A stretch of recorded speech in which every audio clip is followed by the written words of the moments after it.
Stack Anime. Oh yeah, cool. All right, guys, how you doing? Talk to me. Tell me something. So I'm curious. With was there any kind of challenge that came up? Don't worry, keep talking. No. Don't worry. Okay, it's all good. We got this. Okay, we'll start over. Start over.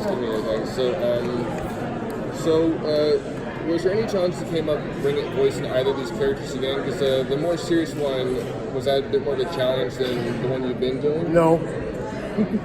So Next question. My next question is, honestly, it's these are very much different versions of myself.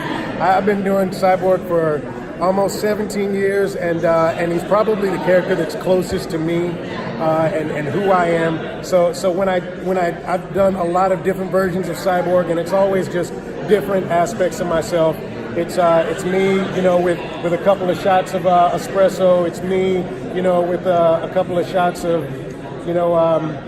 Lagavulin. It's just me in different moods. So my only other question when it comes to Cyborg is, what are your thoughts on what they're doing with Cyborg and like Young Justice and like on Titan and like Doom Patrol? What do you think of those iterations of Cyborg? I feel like a proud papa, man, honestly, because I don't think that any of that would have happened if the first Teen Titans show hadn't been such a big success.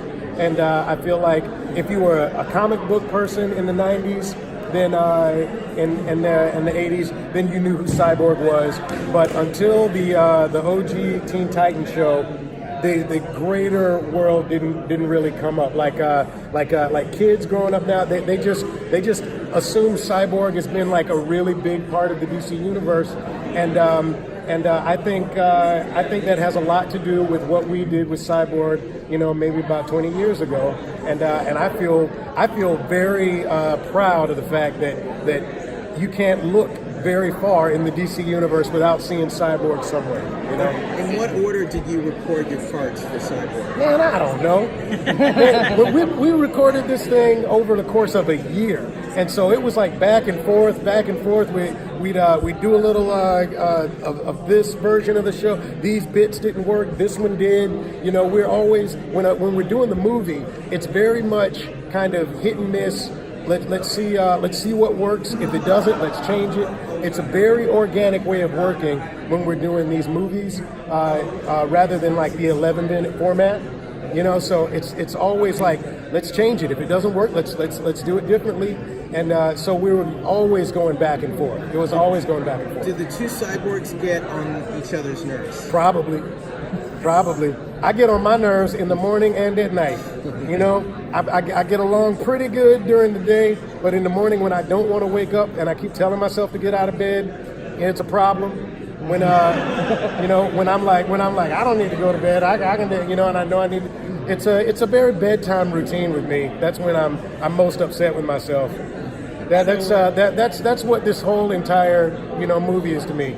Just about getting up and going to bed. How do you feel about the fact that Booyah, which is what you originated with the character, that's become a stamp that all the other incarnations used? Even the live-action Doom Patrol show, there's an episode where his operating system tells him, "You've said that 64 times, it's now your catchphrase."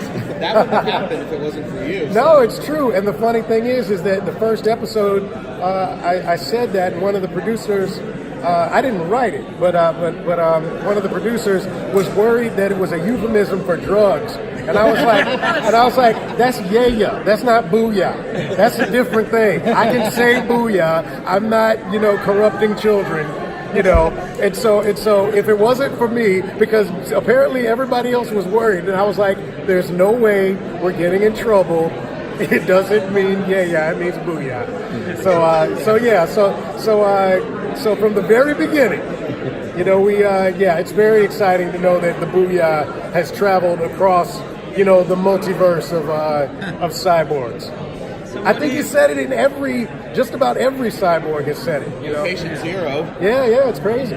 So what do you think of Ray Fisher's performance as Cyborg? You know what? It's kind of awesome. I love all of the iterations of Cyborg. I just wish we had seen more of him. You know what I mean? Right? I agree. Yeah. His own movie. Yeah, exactly. I want to see him truly own it and everything. and have some fun with it. But we'll see what happens. What was it like when they made an animated cartoon version of you for Teen Titans Go and getting to see that? Wait, I'm sorry. Say When they met their voice actors on Teen Titans Go and we got to see animated cartoons. Isn't that awesome? Yeah. I just love it. I love that we can literally go anywhere. We can go anywhere and just like break the fourth, fifth, and sixth walls apart. You know what I mean? And the awesome thing about that episode is that you got to see all of the animators and creators behind the scenes as well. You know, because they really do so much, you know, to get this all done. What year was your first Comic-Con? Tara Strong, ladies and gentlemen. Yeah. What year was your first Comic-Con? I think it was 2003 when the first Teen Titans came out. It was we were signing autographs before anybody had even seen an episode, and we were hoping it was going to be something that lasts for a little while. And I can't believe that it's been almost 20 years. And now you get to do this, and you got the other stuff, and you're on Walking Dead still, so you're doing all this stuff. Yeah. I mean, the beauty of the job is that you never know where it's going to take you. This incredibly schizophrenic and roller coaster job, but that's the beauty of it. Is that you're always learning, you know, different sides of yourself and how to bring them to character. It's amazing. Do you find it funny that Cyborg, you know, is one of the most iconic roles? In Young Justice, you seem to voice everybody but Cyborg. Yeah. Well, you know, I guess I couldn't do everybody.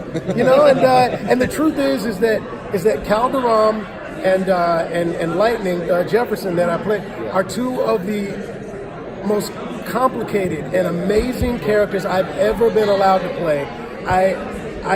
My mind is blown every time I get a script from Brandon Vietti and Greg Weisman, the executive producers of Young Justice. It blows my mind the complexity that I'm able to work with on that. Thank you very much. Yeah. Thank you.